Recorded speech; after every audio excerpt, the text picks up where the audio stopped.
அஜித் ஃபேனா அஜித் பண்றது எனக்கே பிடிக்கல, அஜித் ரொம்ப ஓவர் ஆட்டிடியூட் காட்டுறாரு அப்படின்னு சொல்லி நிறைய பேர் கிளம்பி வந்துட்டானுங்க.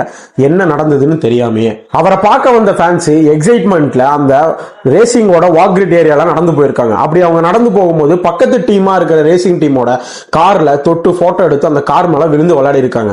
சோ அங்க இருந்த டீம் மெம்பர்ஸ் எல்லாம் என்ன சொல்லியிருக்காங்க, நீங்க ஒரு நியூசன்ஸ் கிரியேட் பண்றீங்க அப்படின்னு சொல்லி நம்ம ஃபேன்ஸை பார்த்து சொல்லி இருக்காங்க. சோ இதனால தான் அஜித் குமார் அவர்கள் பிஹேவ் யுவர் செல்ஃப் அப்படின்னு சொன்னாரு. அது மட்டும் இல்லாம நம்முடைய மானம் போகுது அப்படின்னு சொல்லி தன்னுடைய ரசிகர்கள் செய்த குற்றத்துக்காக அவரும் பொறுப்பேற்று அந்த இடத்துல அந்த வார்த்தையை அவர் அப்படி சொன்னாரு. தன்னை நம்பி வந்த ரசிகர் கூட்டத்தை சரியான முறையில வழிநடத்துறதுல அஜித் என்னைக்குமே மேலானவர்னு எல்லாருக்குமே தெரியும். தன் ரசிகர்கள் எங்கு தவறு செஞ்சாலும் அதே இடத்துல நின்று அவர்களை கண்டிப்பாரு.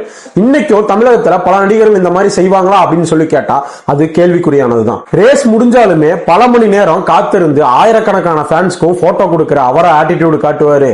என்னைக்குமே கூட்டம் கூட்டுறதோ இல்ல கூட்டத்தை ட்ரிகர் பண்ணி தன்னுடைய சுயலாபத்துக்கு பயன்படுத்துறதோ அப்படிங்கிறது என்னைக்குமே அவர் செய்தது கிடையாது. இனியாவது ரசிகர்கள் பொது இடங்கள்ல கொஞ்சம் ரெஸ்பான்சிபிலிட்டியோட நடந்துக்கணும் அப்படின்னு சொல்லி அஜித் குமார் சொன்னதா அங்க இருந்தவங்க நிறைய பேர் சொல்றாங்க.